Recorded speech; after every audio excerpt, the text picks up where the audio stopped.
Avertissement. Cette émission est déconseillée aux personnes âgées de plus de 77 ans. Le jugement des parents est conseillé. En direct de notre bunker de confinement, bienvenue à l'épisode 65 de égale RG2.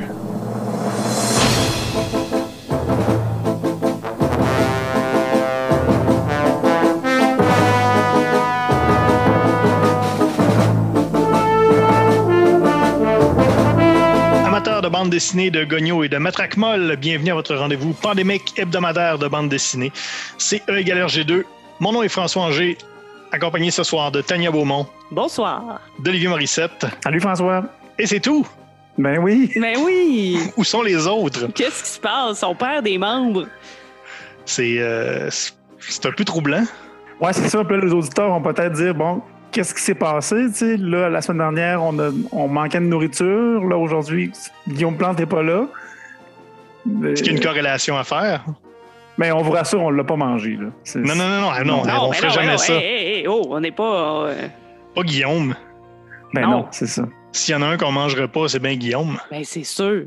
C'est probablement le seul qu'on ne mangerait pas. Mais non, mais on a entendu des gens taper sur le gros tuyau, puis Guillaume s'est fâché, puis j'ai entendu une porte claquer. En tout cas, on verra. Peut-être que la semaine prochaine, il sera de retour. Peut-être pas, mais on ne l'a pas mangé. Non, ça, c'est sûr. Non. Parce que de toute façon, on n'a pas le temps de manger nos collaborateurs. On est trop occupés à lire des bandes dessinées. Oui. Parce que c'est tout ce qu'on fait, nous, pendant le confinement. On lit des bandes dessinées. Et c'est ce qu'on vous invite à faire, vous aussi. Mais rappelez-vous, après chaque BD lu, lavez-vous les mains, parce que qui dit « lavez-vous les mains » dit Tintin. C'est la chose la plus importante à faire. Faut pas niaiser avec ça. Mm-hmm. Et ce soir, notre bande dessinée de confinement. Dans les dernières semaines, on est allé dans des zones un peu différentes de notre... parce que ce qu'il faut dire, en fait, c'est que l'émission E égale RG2, c'est un projet de recherche de la chaire en études tintinoludiques de l'Université du Québec à Beauceville. Et le projet de recherche, c'est de trouver Tintin. Donc, on est à la recherche du Tintin perdu.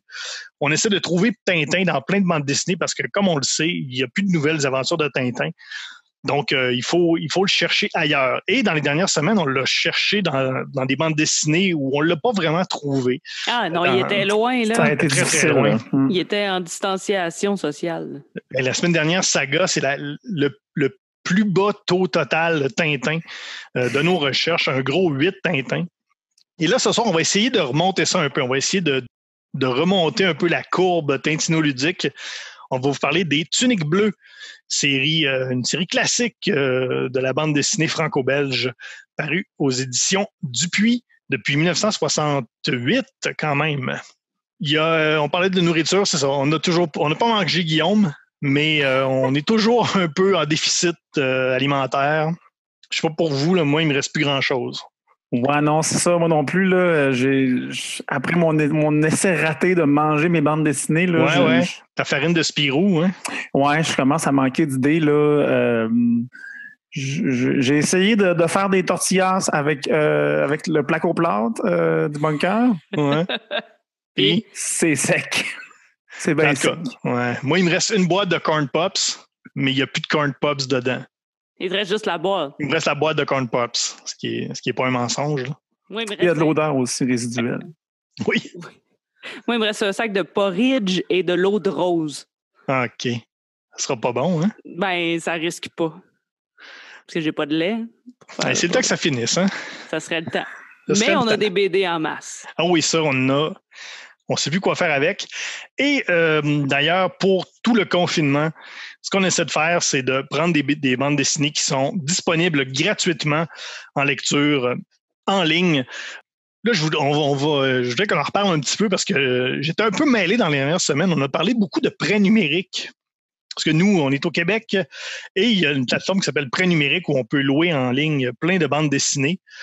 Et on disait qu'il fallait absolument trouver des bandes dessinées qui sont disponibles en plusieurs exemplaires, puisqu'on est au minimum 4 à lire les bandes dessinées habituellement.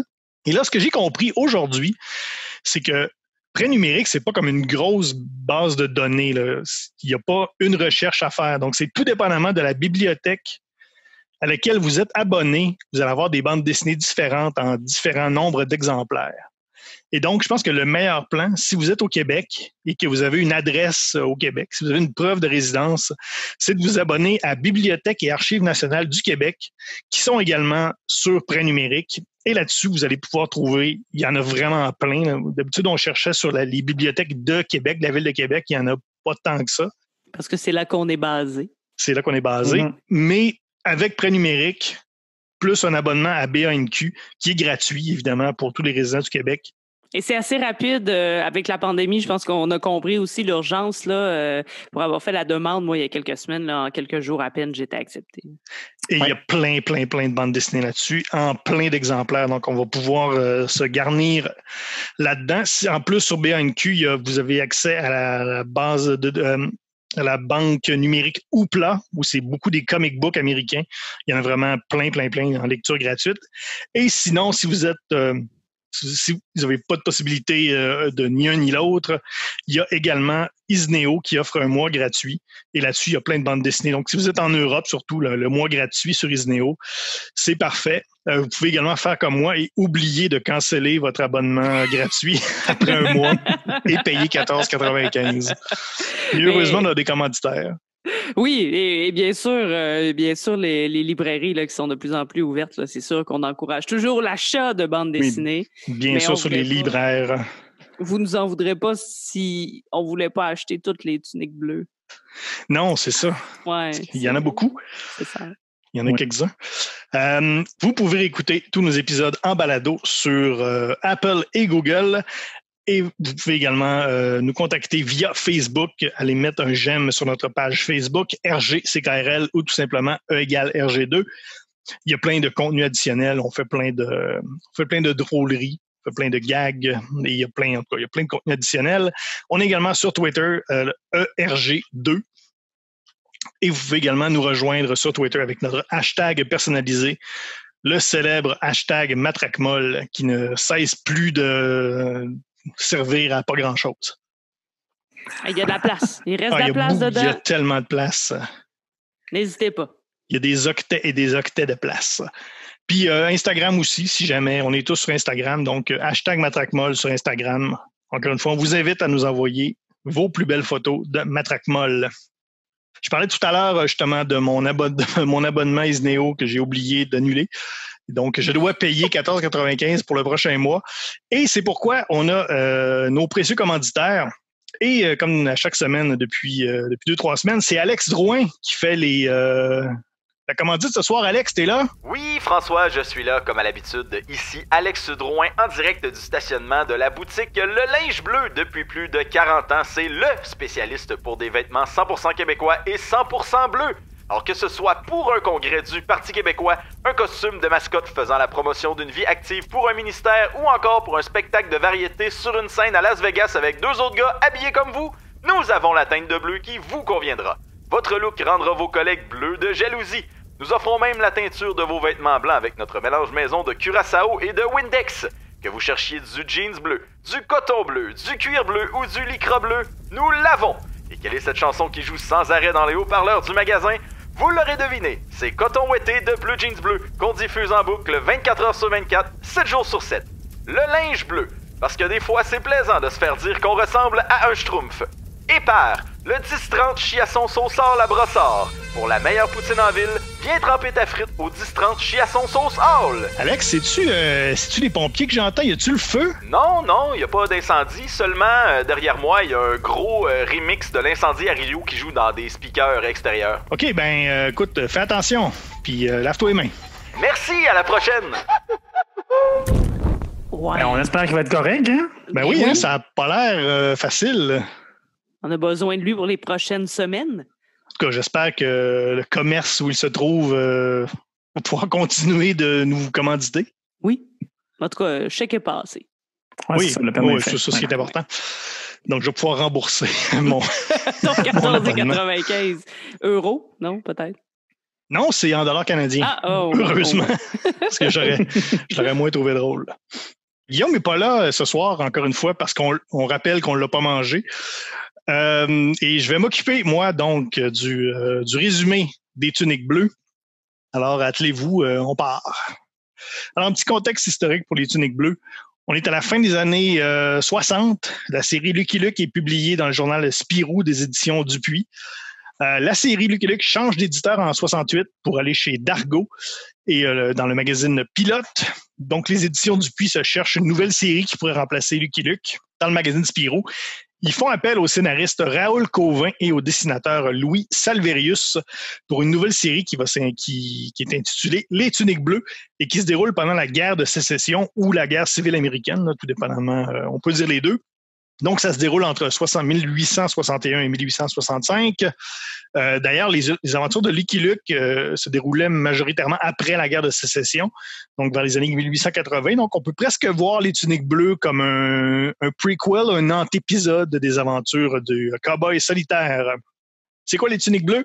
Mais ça met en vedette deux héros principaux qui sont les personnages qu'on voit toujours dans la série. Il y a le sergent Cornelius Chesterfield, aucun lien de parenté avec le sofa, et le caporal Blotch, qui est juste Blotch, il n'y a pas d'autre nom.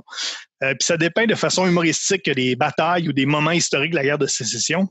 Et d'ailleurs, si ça vous intéresse, sur la page Wikipédia, on peut voir Wikipédia de la série. On peut voir la liste de quelle bataille apparaît dans quel album, quel moment historique. Mais c'est pas nécessairement en ordre chronologique. Donc, des fois, il y a des flashbacks. C'est pas toujours en ordre. Comme je disais tout à l'heure, la série est dessinée au départ par Louis Salverius, qui décède subitement en 72 à l'âge de 38 ans pendant la création de l'album Les Outlaws. Et c'est Will Lambill qui est appelé à terminer l'histoire. Et c'est toujours lui qui dessine la série, puisque les Tuniques Bleues comptent maintenant 63 albums, tous scénarisés par Raoul Cauvin, dont le plus récent qui s'intitule La bataille du cratère, qui est paru en novembre 2019, donc c'est tout récent. Et c'est pratiquement un nouvel album à chaque année par les mêmes auteurs. Le scénariste de Raoul Cauvin, il a écrit une pléthore de séries humoristiques. Il y en a tellement qu'on pourrait dire que c'est presque une pléthore de pléthore. Et même que si Guillaume était là, il dirait sûrement un shitload de pléthore. Je l'entends le dire. Là, puis, si seulement on ne l'avait pas mangé. Oups! Non, on ne l'a pas fait. OK. Alors, toutes ces séries-là sont parues dans les pages du journal Spirou. Il y a entre autres Agent 212, Les Femmes en blanc, Lou, Godaille et Godasse, Pierre Tombal, Samy, dont on a déjà parlé à l'émission. Également 3 albums de Spirou qui ne sont malheureusement pas passés à l'histoire. On avait parlé de l'album Les Faiseurs de silence dans notre épisode sur le meilleur et pire de Spirou dans la saison 2. Nul besoin de dire que Les Faiseurs de silence, c'était le pire album. Oui, effectivement. Un souvenir douloureux quand même. Le dessinateur Willy Lambill, lui, il y a une autre série importante à son actif, Pauvre Lambill, paru de 74 à 96 chez Dupuis, évidemment. C'est une autofiction caricaturale qui met en scène les aventures d'un dessinateur de BD frustré de ne pas être plus populaire. La série... Oui, mais qu'est-ce que tu veux? Okay. La série est co-scénarisée par, vous l'aurez deviné, son comparse de toujours, Raoul Cauvin. C'est quand même assez rigolo, cette série-là. Je ne sais pas si vous avez déjà lu ça. Moi, j'en avais lu plusieurs dans les gros recueils de Spirou là, qu'on avait quand on était jeune. Je dis on comme si tout le monde avait ça. Ben, oui, comme moi, j'en avais plein.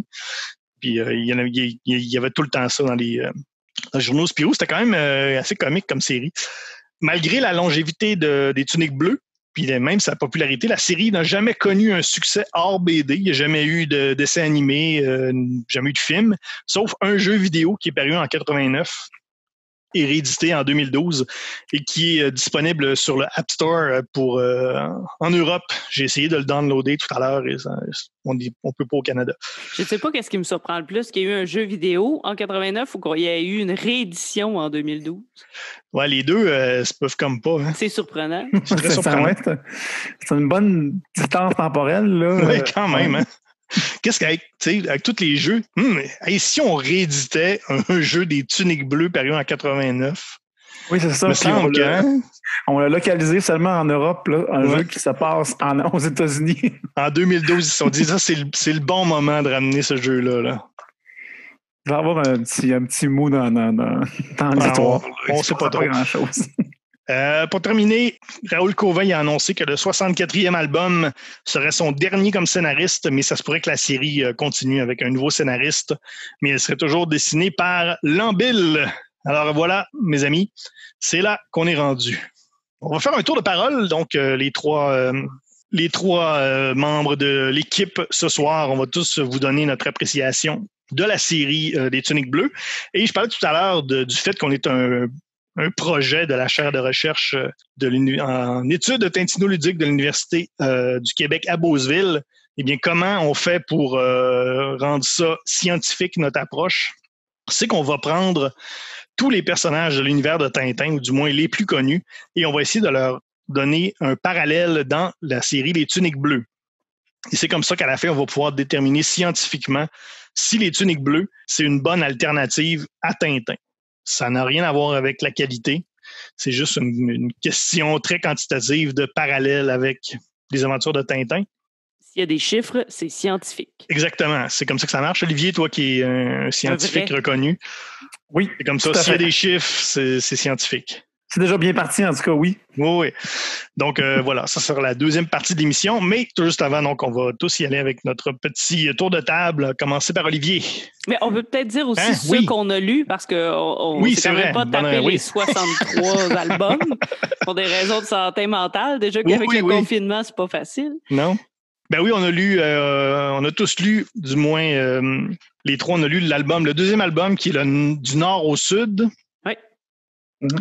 Et la prison de Robertsonville, qui est le 6e album, et le 26, qui est l'or du Québec.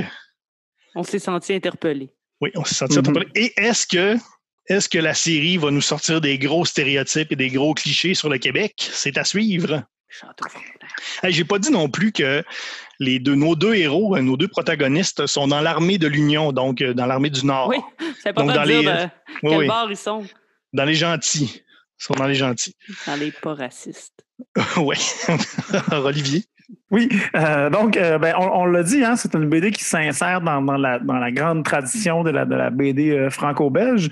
Comme à mon habitude, je commence en vous parlant de l'enrobage de tout ça. Puis effectivement, c'est un dessin là qu'on s'y attend en fait en regardant cette BD-là. Là. Fait que relativement simple, mais assez dynamique. Là. On pourrait le qualifier de ligne grasse là, avec des aplats de couleurs intéressants. Comme on l'a dit, le dessinateur change là, dans les premiers tomes. Fait qu'on voit aussi un changement, une passation des styles là, ensuite.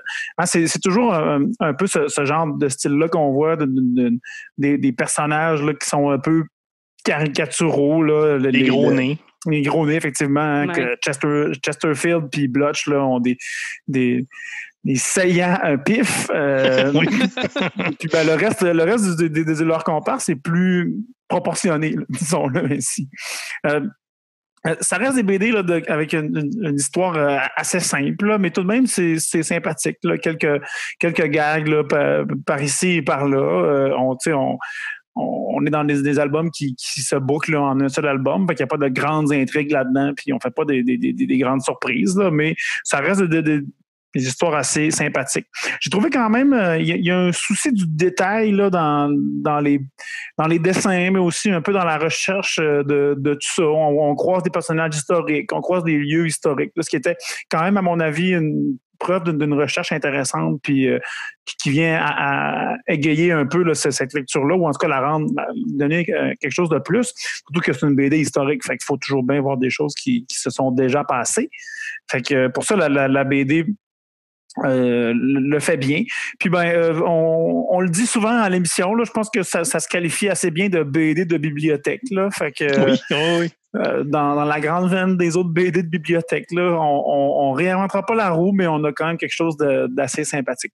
Puis François, tu nous l'as dit, on a lu tous le tome de l'Or du Québec. Oui, tome 26. 26, qui se passe, en fait, nous dit-on qui se passe à Québec. Hein? Les deux héros là, sont comme appelés à aller au Québec, aller dans la ville de Québec, là, puis ensuite même au Québec pour une mission. Au début, j'y croyais, puis il y a quand même quelques plans de la ville là, qui me semblent être Québec. Là. Mais Château-Frontenac ne ment pas. Le Château-Frontenac avant le château, avant son allure plus connue. Oui, effectivement. Mais il y avait quand même quelques trucs qui m'ont accroché. Puis là, je vais dire, ça me semble louche tout ça. Puis je vous Vas-y, explique parce que j'ai 2-3 affaires aussi. Fait que tout d'abord, là, au début, on a quand même les deux comparses là, font un voyage en cheval. Puis là, ben, ils arrivent finalement après un long périple. Hein, on part quand même. J'ai estimé qu'on partait à peu près du nord de la Virginie occidentale, là, ce qui est à peu près le front là, de la guerre de sécession. Là. Puis on se rend jusqu'à la rivière Saint-Jean. C'est comme ça semble être la frontière du Québec. Nouveau-Brunswick, là, ouais. Ouais, c'est ça. Fait que probablement là, quelque chose comme je pars en Beauce, là, proche du Nouveau-Brunswick. Là. Un voyage de 1200 km là, fait en quelques jours. Là. Puis ensuite, on rejoint Québec. Mais ça me semblait louche d'avoir fait tout ce chemin. Les personnages semblent pas très éreintés de ce voyage-là, qui a probablement pris plus de 20 jours. Là, si j'ai fait un calcul rapide, là, lorsqu'ils partent de la rivière Saint-Jean jusqu'à Québec, ils font ça en 2 jours. Puis c'est à peu près 150 km. Là. Fait qu'ils font un 70-75 km par jour. Bonne trotte.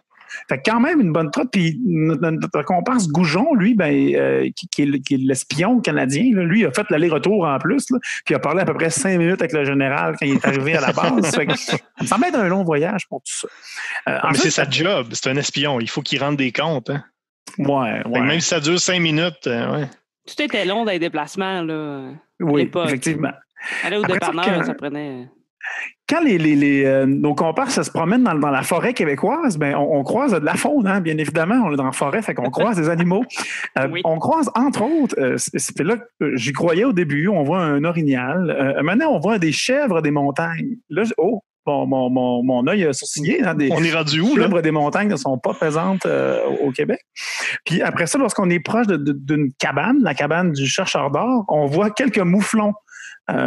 Aussi absent de notre faune locale. Il est rendu dans les territoires du Nord-Ouest. Là. Fait que là, ça m'a sourcillé. Puis ensuite, lorsqu'on rencontre les Autochtones, un des Autochtones parle même dans la langue autochtone. Je vais vous lire qu'est-ce qu'il dit. Là. Je m'excuse déjà à tous nos auditeurs autochtones. Il dit « Wayashbi Kiwad ». J'ai cherché qu'est-ce que ça voulait dire. Ça veut dire « homme blanc ». Mais en langage Ojibwe, donc Ojibwe, oui, un peuple autochtone qui ne vivait pas en fait à proximité de la ville de Québec, mais était plutôt situé autour des Grands Lacs. Donc tout ça me fait croire qu'en fait nos pauvres comparses n'ont jamais été à Québec, mais ont été victimes d'une machination pour les sortir du camp. Pour qu'au moins pendant quelques jours, ils ne nuisent pas au camp. Peut-être qu'il y avait une mission spéciale là, que l'armée voulait faire, puis voulait se débarrasser de Blutch et de Chesterfield.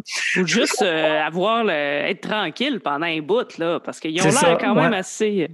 Ils sont high maintenance, comme ils disent. C'est ça. Fait que je pense qu'ils ont peut-être amené là, genre à Saint-Louis ou à Pittsburgh là, pour les envoyer dans le bois quelques jours là, pour qu'ils fassent pas trop de mal, là, qu'ils niaisent un peu avec un coureur des bois. Puis après ça, ils reviennent. Puis là, c'est ce qui avait à se passer. Fait que ouais, je pense que ces pauvres... En fait, le sous-texte de ça, là, c'est qu'on s'en est débarrassé quelque temps puis on les a emmenés dans une ville qui ressemblait à Québec. Mais comme ils ne savaient pas c'était quoi Québec, ils ont mordu à l'hameçon. Hein. Ouais, c'est pas fou. Moi, il y a un truc qui m'a... à propos justement de la séquence où ils sont à Québec. Et malheureusement, au début, j'ai eu un petit pincement parce que la première scène où on les voit sortir de Québec, où ça a vraiment pris beaucoup de temps parce que là, on le dit pas, mais le garde, pas le garde, mais le guide est vraiment pas bon. On les voit, on voit les lumières, ça c'est la nuit, on voit les lumières de Québec au loin. Et ils sont sur une très, très grande colline. On peut voir les lumières de Québec. Et là, je me suis dit, hey, ils sont à côté de chez nous. Oui, ils sont à Charlebourg. Ils sont à Charlebourg parce que à Charlebourg, il y a pour ceux qui connaissent, il y a le bar du zoo, le fameux bar du zoo. Et après, il y a une très, très grande côte sur laquelle on peut monter et on peut voir tout Québec. Là, je me suis dit, ils sont là, ils sont vraiment à côté de chez nous. Sauf qu'à la fin, on revoit la même scène le jour, et là, ils ont l'air d'être un petit peu plus au sud, malheureusement. Donc, ils seraient peut-être plus dans le coin, peut-être de Cap-Rouge, là, malheureusement. Ouais, parce que moi, quand je les ai j'étais un peu déçu, là, mais... Quand j'ai vu les orignaux au début, je me suis dit, ils sont perdus dans la forêt Montmorency. C'est là qu'ils sont, tu sais, parce qu'évidemment, ils sont à Québec, on veut essayer de se replacer, tu sais, on veut voir si on connaît quelqu'un qui est figurant dans le, bon, peut-être pas dans la BD, tu sais, mais là, moi, en tout cas, je plaçais ça dans la forêt Montmorency. Mais effectivement, la faune ne ment pas.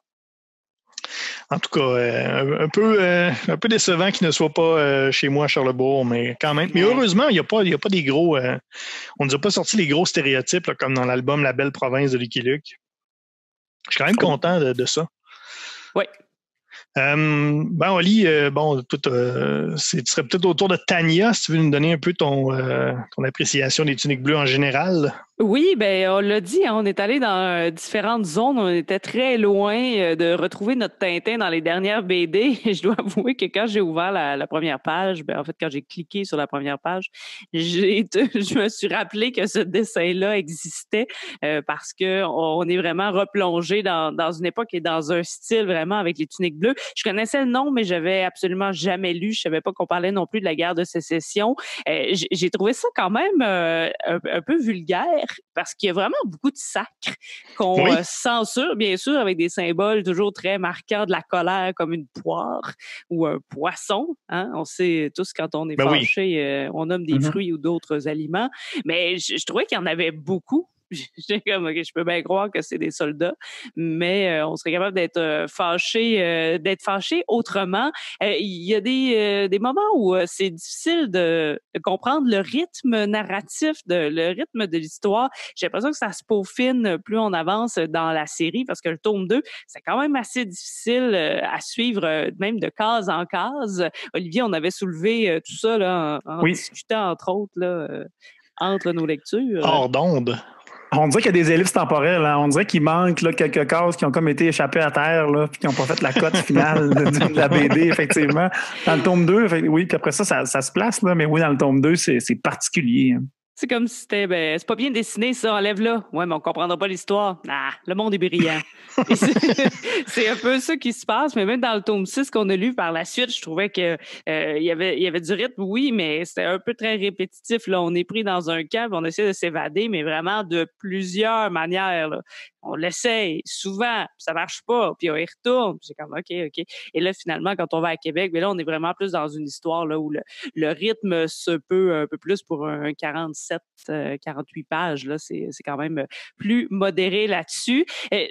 Je trouve ça toujours particulier quand on lit des bandes dessinées francophones européennes qui se passent soit en Angleterre, soit aux États-Unis, parce que on prend pour acquis que tu sais tout le monde parle français, même si c'est des anglos, ça va. On est habitué avec les films américains où ils vont partout dans le monde, tout le monde parle anglais comme si de rien n'était, ça va. Mais il y a un moment où là j'ai décroché parce que justement quand on va au Québec, il y a Goujon là qui est l'espion qui leur dit ouais mais là vous ne pouvez pas vous voyez parce que ça va mettre des soupçons, vous êtes des prospecteurs et vous devez vous tutoyer. Et c'est quand même un enjeu qui suit dans plusieurs cases et on va jouer avec ça. Ouais, c'est vrai. Mais c'est des Anglais.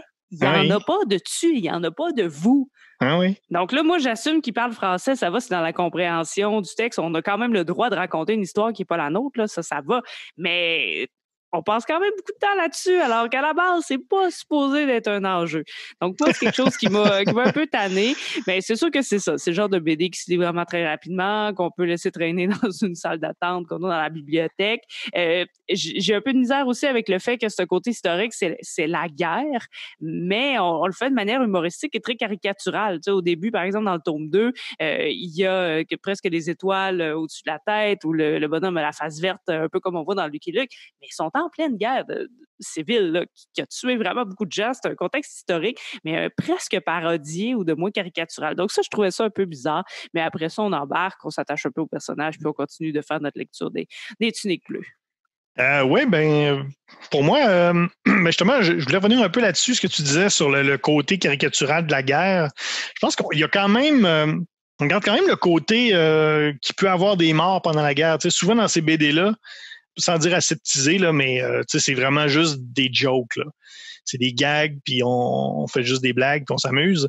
Mais là, il y a quand même, on voit quand même des soldats morts. Mais, il y a des pertes là, de chaque côté. Il y a des pertes, puis même le personnage de Blotch, lui, c'est un peu la voix un peu anti-guerre, anti-conflit. Lui, il voudrait juste se retourner chez eux. Puis, donc, je pense que peut-être le message là, pacifiste est passé au travers du personnage de Blotch. Donc, je pense qu'il y a quand même une lecture à avoir de ce côté-là, là, que c'est pas juste des gags. Là. Il y a quand même un point de vue là, sur un peu les horreurs de la guerre, malgré tout, même si c'est traité de façon très humoristique. Mais c'est vrai que c'est très léger. Puis encore une fois, dans le dessin, le style de dessin, là, Spirou, le gros nez, avec des couleurs très, très éclatantes. Ça rend je pense, la lecture le fun. Puis je pense que c'est un peu comme Lucky Luke, même si j'ai eu moins de fun à lire. Tu sais, Lucky Luke, là, on s'entend que on est ailleurs, là. Mais il y a justement le fait d'un peu apprendre l'histoire avec une bande dessinée, je trouve que c'est une bonne façon de découvrir des choses, surtout que ça se lit très bien, c'est très le fun à lire. C'est une belle porte d'entrée vers le sujet. Ouais, je pense que c'est ça. Ça remplit un peu le même. Le même. Je veux pas dire comme si c'était une corvée là, mais un peu de Lucky Luke, Astérix, là, ce genre de bande dessinée là servent un peu à ça, à apprendre des choses aussi. Donc ça, j'ai beaucoup aimé ça. L'album, justement, le deuxième album qu'on a lu, qui est le début de la guerre de sécession, on voit là que c'est encore les débuts de la série. C'est le premier dessinateur. C'est pas encore tout à fait le rythme n'est pas tout à fait établi. L'album La prison de Robertsonville, où justement les personnages essaient de s'évader pendant 48 pages. Moi, j'ai beaucoup aimé le rythme de cet album-là. Il est très drôle. Les situations sont très comiques. Les personnages de méchants aussi sont très bons. Celui qui s'appelle Le Cancrelat. Ça, c'est un très bon album. L'album du Québec, on voit qu'il y a quand même une évolution dans le dessin. Le dessin est un petit peu plus complexe, un peu plus fouillé. Alors que, mettons, dans l'album La prison de Robertsonville, c'est très épuré quand même au niveau du dessin, je trouve. Et je suis allé faire un tour. Il y avait les 10 pages du dernier album qui est paru en 2019.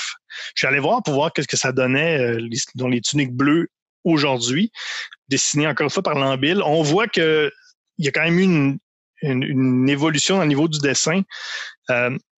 À la limite, sans dire qu'il assume plus vraiment le côté gros nez caricatural, limite si les deux personnages principaux ont un style un peu plus réaliste, tout est un peu plus réaliste. Évidemment, c'est moins fluide, là. C'est moins dessin très comique des premiers albums. Le style est un peu plus sombre même dans le dessin, dans le trait.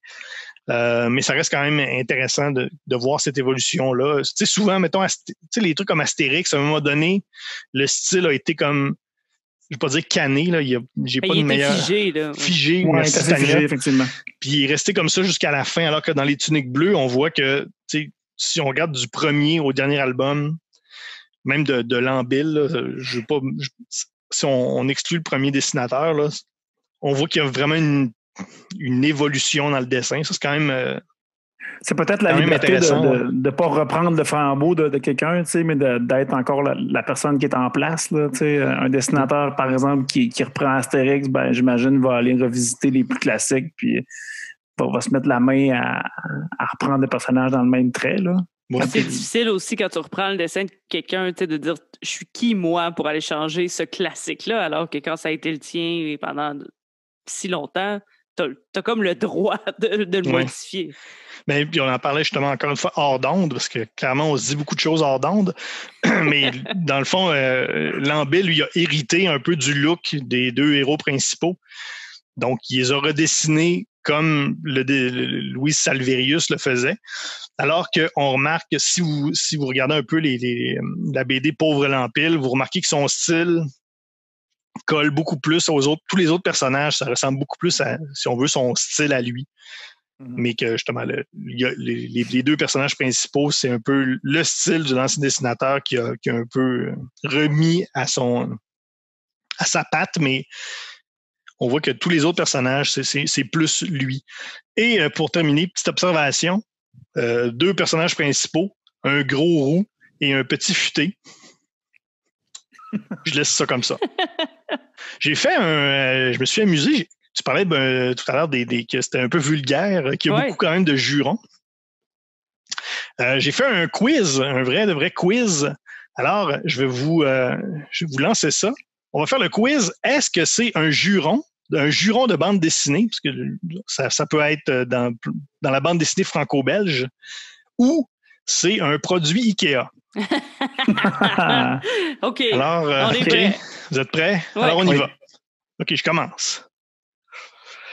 Sacré mildiou. Ah, ça, c'est un juron. Ouais, moi, je dirais juron aussi. C'est bon, c'est un Je juron. l'ai lu. Ouais. C'est dans les tuniques, ça, c'est dans les tuniques bleues, Oui. dans l'album L'Or du Québec. OK. Crocus Lydia. Moi, je dis Ikea. Ikea, t'as mis un accent Ouais, dessus. Là. Il y avait excusez, des trémas. Oui. J'ai pas été capable. C'est un coussin Ikea. Ah, good. OK, un autre. Gridji. Je vais aller avec juron. Ouais, moi aussi. Ouais, c'est un juron, c'est dans Gaston Lagaffe. Ah! Gigi. OK, un autre. Stian Braca. Je pense que ça, c'est la chaise berçante chez Moi, je Ikea. vais juron. Non, c'est une couette. C'est une couette chez Ikea. Ah. OK, un autre. Grundidjumarju. Ça, c'est encore dans les tuniques bleues. Oui. Ouais. Oui, c'est un juron dans la tunique bleue. Rongtuju. Je veux Ça, dire c'est un ottoman. Moi, je veux dire tunique bleue aussi. Je veux dire un juron. Oui, c'est un juron, mais c'est probablement le juron le plus connu de la BD. C'est dans Gaston Lagaffe. Ah! C'est le juron de Prunel, ouais. Rongtuju. Mm-hmm. Ouais, je l'ai pas lu. Ah, désolé. Stromlinge. Ouais, Ikea. Ikea. Ouais, c'est Ikea. C'est un éclairage d'elle. Ah. Oh. Et un dernier, là, c'est une question piège. Oh. 1000 millions de 1000 sabords. Hey. Moi, je Je pense peux que pas c'est un meuble croire chez Oui, Sears. non, c'est une chaise de patio chez Ikea. Voilà. Ben, bravo tout le monde. Bravo! Bravo. Ben C'est oui, très divertissant. quand même, hein. Moi, Tania, je voulais revenir aussi sur une de tes observations que tu as faites encore au niveau des jurons. Il y a quand même une couple de fois dans la BD que les jurons, ils sont illustrés dans la bulle. Oui. Puis une fois même, un des personnages dit à un autre va te faire cuire un œuf. Puis il y a la bulle, puis c'est vraiment on voit un dessin d'un œuf qui se fait cuire. Là. Le dessin de l'œuf qui fait cuire prend 90% de la bulle, puis est super détaillé. Puis tu sais, il y a un va te faire cuire, puis après ça, puis après ça, il y a genre le faire cuire un œuf. Là. Puis ouais, c'est ça. Je mets tant d'efforts pour pas écrire faire cuire un œuf. Et il y a également pas beaucoup, mais il y a quelques 1000 milliards de paquets de dessins de jurons aussi. Ça en fait des sacres, là. Ça, tu rentres plus à l'église. Oui, il faudrait voir si dans la sabord métrique, il y a une variante de la sabord métrique avec. On mettra Guillaume là-dessus. Oui, peut-être pour ça qu'il n'est pas là aussi. Peut-être pour ça. Peut-être travailler là-dessus. Ouais. Ben voilà, ça fait le tour pour notre tour. Ça fait le tour du tour. Ça fait le tour du tour. Ça fait le tour du tour. Bon, maintenant, on va passer à la partie parallèle. On va passer à la vraie partie à la recherche du Tintin perdu. Donc, ce qu'on va faire scientifiquement, on le rappelle, c'est qu'on va prendre tous les personnages des albums de Tintin et on va essayer de les associer à un personnage dans les tuniques bleues.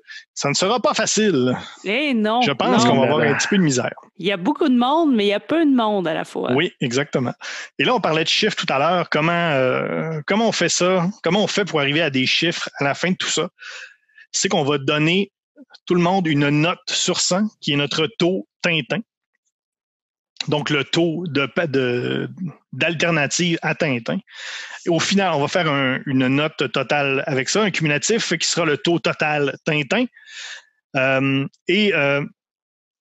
pour ceux qui connaissent l'émission, d'habitude, on compte nos chiffres avec un instrument qui s'appelle un goniomètre. Là, je ne sais pas s'il y a un de vous deux, peut-être Tania, si tu pourrais nous dire, comme Guillaume n'est pas là, qu'est-ce que ça fait un goniomètre? Mais là, je sais que Guillaume, il nous le dit souvent, là, mais je pense que goniomètre, ça doit calculer des niomètres. Ah, oui, je pense que tu as raison. Et Ben, donc, je sais pas, là, c'est Guillaume qui sait ça. Là. Vous le savez, moi, c'est pas moi la scientifique du groupe. non, mais je pense que tu as raison, c'est des niomètres. Alors, d'habitude, on compte en niomètres. Et là, malheureusement, on n'a pas notre goniomètre avec nous, donc on compte en tintin. Et si vous faites le calcul à la maison, un tintin, ça équivaut à 1,33 niomètres. Il me semble qu'il y a quelque chose de off. On dit pas ça d'habitude. Mais non, en tout cas, moi non c'est pas plus, grave. en tout cas, ça peut être ça pour cette Non, c'est semaine. des niomètres. Des niomètres. On dirait une Oh, part. oui, j'y crois. Ouais. OK, des niomètres. Donc, dans les tuniques bleues, qui serait le meilleur Tintin? Ah. Moi, j'avoue que, en tout cas, partons du principe qu'il y a quand même deux personnages principaux, là. Puis Oui. j'ai voulu C'est un bon principe. assigner Tintin à un de ces deux-là. Puis je dirais Blotch, qui Ouais, est comme moi aussi, je suis celui assez, qui est plus tendre, c'est le pacifiste dans tout ça. ouais, Il y a l'objecteur de conscience. Ouais, c'est ça, la petite réplique intéressante. Là. Bon, moi, je l'ai donné à Cornelius Chesterfield. Mais parce que je trouvais que c'était peut-être lui qui se lançait dans les aventures. Tu sais, Blotch, malgré tout, il va à reculons. Donc, c'était ma seule explication. Ouais. Il serait comme les deux, le yin et le yang de Tintin. Là. Ouais, ou j'hésitais aussi à dire c'est le duo. Ouais. Mais ça peut être Le ça. rôle. Ouais. Tu sais, le semaine passée, on avait dans Saga, on disait que c'était le duo. Parce que, tu sais, dans le fond, Chesterfield, il est roux. Tintin, il est roux. Mais l'autre, Blotch, il est comme une petite face, tu sais, un peu plus ovaloïde, avec le crâne un peu plus dégarni. Tu sais, il y a plus la shape Tintin que Chesterfield, ouais. Ouais, peut-être. Il est tintiniforme. Le meilleur Haddock. Ben, tu vois, moi, je le donnais à Cornelius Chesterfield pour son côté bourru puis irascible, un peu difficile à prévoir aussi, là. Moi, j'allais un peu plus loin parce que, un peu plus loin dans la hiérarchie des personnages, là, j'allais plus loin dans ma réflexion. Parce que, je pense, là, il n'y a pas de bonne et de mauvaise réponse là, dans ce quiz-là, mais là, je pense qu'il y en a encore moins cette semaine. Moi, je mettais Caporal Stark. Oui, le crinqué, là. Oui, c'est ça, parce que lui, il est toujours prêt à aller se battre. Oui, c'est vrai. Oui. Les seules fois où il est arrêté, c'est quand il dort, puis quand il est blessé, il est quand même prêt à aller se battre. Fait que ça m'a vraiment rappelé le Capitaine Haddock. Il est comme Capitaine Haddock dans Le Secret de la licorne. Oui, c'est ça. Tu sais, quand il retourne dans son passé, là, puis qu'il est bien intense. Là. Ben oui, puis il y a une épée comme ça, là, comme son ancêtre. Oui, t'as bien raison. Oui, fait que, voilà, je suis allé plus loin. C'est un très bon point. D'ailleurs, Capitaine Stark, lien de parenté avec Tony Stark, peut-être. Probablement un ancêtre, oui. Sûrement. La bande Disney, ils viennent tous de la même place. Oui, ben oui. C'est ça. Meilleur tournesol. Bon, moi, c'est là que j'avais mis le Caporal Stark. Explique-nous tes raisons. Ben, c'est son côté un peu à côté de la plaque, là. Ah ouais, ok, j'allais dire qu'il est ingénieux, mais pas tant que ça, parce qu'il y a toujours la même stratégie, là. C'est l'attaque de front, là, mais... c'est une attaque qui a fait ses preuves. Oui, ben en fait, c'est ça. Il reprend. Puis tu sais, faut aussi comme tournesol, pas trop le piquer, ou en tout cas, faut pas lui dire les mauvais mots, parce qu'il y a aussi le Stark qui peut sauter un câble comme tournesol. Oui. Hey, moi, j'en ai pas. Oh, c'est correct. C'est plate de même, j'en ai pas. Non, j'en avais pas non plus à prime abord, mais bon, l'explication d'Olivier tient la route. Je pense qu'il va falloir composer avec 4 personnages, là, tous les assignés. Là.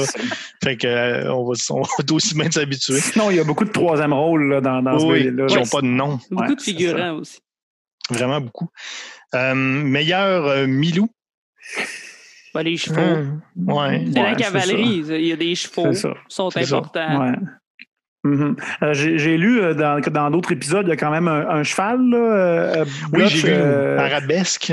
Ouais, Arabesque, là, le cheval de Blotch, là, qui pourrait être en tout cas même un animal qui a un nom. Là, mais malheureusement, comme on n'a pas lu ces albums-là, on doit malheureusement l'écarter.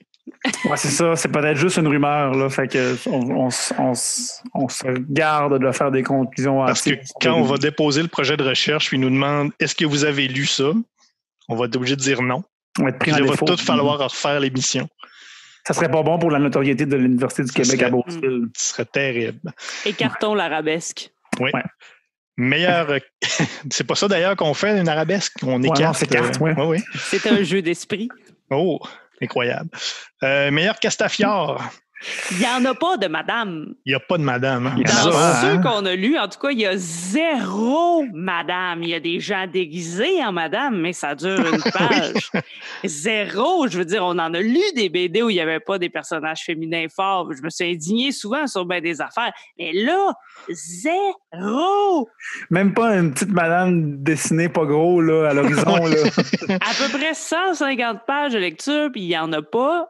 J'en ai trouvé une dans François, c'était... Dans Blue Retro, l'album Blue Retro. J'ai lu les quelques premières pages, puis là, il y a la mère de Cornelius. Puis il y a Charlotte. Et il y a Charlotte. Sa promise. Moi, je ne l'ai pas vue parce que je ne me suis pas rendu là, mais mon Dieu, qu'il y a des nègres, elle a l'air laide comme son nom. C'est très beau, Charlotte. Mais non, mais il dit qu'elle ressemble à son père, un mané. C'est pas nécessairement flatteur tout le temps, là. Fait que c'est ça, il n'y en a pas de madame, fait que j'en mets pas de Castafiore. Pas de madame, pas de Castafiore. D'ailleurs, on peut pas non plus prendre les personnages de l'album Blue Retro parce que Olivier l'a pas lu. Non, et donc, on peut pas le considérer dans nos recherches. Moi, oui, non, il y en a. On pourrait dire quand même, tu sais, Blotch, puis des fois, Chesterfield, ils se font. Y a-tu une attirance? Je sais pas. Ils donnent des petits becs des fois. Ouais. OK, pour la romance. Tu sais, c'est de l'amour viril entre hommes, là. Ils se donnent des becs. Un peu de tendreté, c'est vrai. Bien, oui, c'est ça. Mais là, on veut rien insinuer. Non. Puis il n'y a rien de mal là-dedans. Meilleur Dupont. Des personnages clowns épais. Mais ça serait encore le duo de Chesterfield et de Blotch. Moi, j'avais le reste du régiment, là, les autres soldats de l'Union là, qui sont un peu... il y en a là, une couple des fois là, qui ont des noms, là, mais qui sont il y a Ralph, là, ouais. Ouais, c'est ça, Ralph. Mais il n'est pas cocon, là. Non, il est smart, ouais. C'est dur. C'est très dur. Meilleur Rastapopoulos. Meilleur méchant. Bon, moi, en partant du fait que les bons, c'est l'Union, les pas fins, c'est les confédérés, là. Fait que moi, j'y allais avec le général Lee. Ou le concept non abstrait de l'esclavagiste. OK, tu t'englobes. C'est large. C'était un général Lee, là, surtout, là, que je suggérais. C'est bon parce que moi, j'avais, comme la semaine dernière, le concept très réel de la guerre. Oui. Qui était le meilleur Rastapopoulos. OK, c'est bon. Parce qu'il y a quand même d'autres personnages méchants, mais je pense qu'on va peut-être plus les mettre dans les sous-catégories de méchants. Dont on arrive immédiatement, les meilleurs frères l'oiseau. Il y a probablement le fameux Cancrelat, qui est vraiment un nom qui n'a pas de bon sens. Ah ouais, puis qui va avec sa face qui n'a pas de bon sens. Ah oui, c'est ça, il n'y a aucun bon sens. Il ressemble un peu à Is No Good, hein? Il y en a même faciès un peu que... Peut-être même un ancêtre, pas un ancêtre, un descendant de Oui. Moi, c'est là que je mettais les confédérés. Mais il y a l'autre... Dans les frères l'oiseau. Puis encore là, ils sont méchants puis pas, tu sais, un moment donné, quand on les croise, c'est juste qu'on est d'un bord ou de l'autre, tu sais, mais en tout cas, je les mets dans les frères l'oiseau. Mais ça, moi, j'avais le Cancrelat, puis l'autre, j'ai pas noté son nom, le général Chose, là, l'autre, dans la prison, là, celui qui veut absolument que Chesterfield lui lèche les bottes. Oui, c'est vrai. Oh, ouais. Lui, il est vraiment crinqué. Il s'appelle le lieutenant. Il est craqué, mais il ne veut pas les tuer. Parce que quand lui, la solution, c'est une balle entre les deux yeux. Alors que lui dont on parle, le lieutenant, lui, il était... Le général Chose. C'est ça. Il ne veut pas les tuer. Donc, ouais. Il y a quand même une vraie face de méchant. Mais c'est ça, mais il est tuerait, mais il faut avant qu'il Lèche les bottes. lèche les bottes. Mais meilleur Irma, personnage féminin qui mériterait un meilleur sort. Ben moi, j'ai mis l'agente féminine en général. Oui. On est beaucoup dans les concepts, hein? Il y a beaucoup dans le très large. Hein? Mais c'est même pas un meilleur sort, c'est d'avoir un sort. Oui, c'est ça. Ouais. Mais en tout cas, si on avait lu le Blue Rétro, là, j'aurais dit Charlotte parce qu'ils sont pas se marier, pas se mettre avec. Pauvre Charlotte. Je l'ai lu au complet, Charlotte. moi. Ah, pauvre Mais on peut pas la considérer. On peut pas la considérer, malheureusement. T'es obligé de l'écarter. Le meilleur Zorino. Ben, il y a toujours le guide Reynald. On le met-tu là, Reynald? Reynald. Ben, il est dans casse-couille. Ben, oui. On peut combiner les deux. Là. Ouais. Ben, moi, j'ai mis Goujon. Okay. Goujon, qui est l'espion canadien, parce que pourquoi faut-il qu'il s'en aille? Ça aurait été tellement plus simple s'il avait été là, sérieusement. Là. C'est vrai. C'est comme une question sérieuse. Pourquoi il a fallu qu'il s'en aille? En tout cas. Ouais, moi, en tout cas, il y a, dans le tome 2 là, qu'on a lu, là, il y a encore une fois là, une désolante illustration des Afro-Américains. Là, ouais. Ah ouais, ça fait dur. C'est spécial de lire ça. Hein. Parce que c'est l'accent raciste cliché, il est écrit. Ouais, c'est ça. Dans Astérix, il y a la vigie, là. Ouais. C'est encore pas trop pire, mais là-dedans, c'est comme une coche. Avec la face de Jim Crow, ouais, c'est ça. Ouais. En tout cas, ça. C'est une autre époque. C'est ça, je viens d'en parler. Je pense que ça aurait dû être mieux traité, mais effectivement, on comprend là, que c'est dans les années 60. Là. Puis on l'a fait aussi avec Tintin au Congo. Là. On avait quand même compris le contexte dans tout ça, là, mais il fallait que j'en parle. Ouais, bon, meilleur Séraphin Lampion.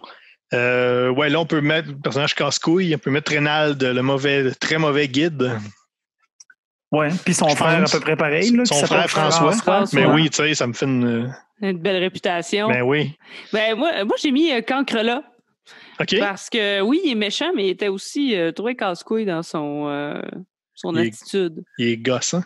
Ouais, il était très gossant. Meilleure boucherie sans eau. Meilleur commerce. C'est sûr qu'il y a peu de commerce dans ceux qu'on a lus, mais il y a une taverne. Oui. Ouais, à Québec. Taverne au Québec. C'est vrai. Ça doit être l'option. À la place, oui, moi, ce serait Place Royale. Ouais, ça serait plus... voyons, c'est quoi le nom? Pas le pape Georges?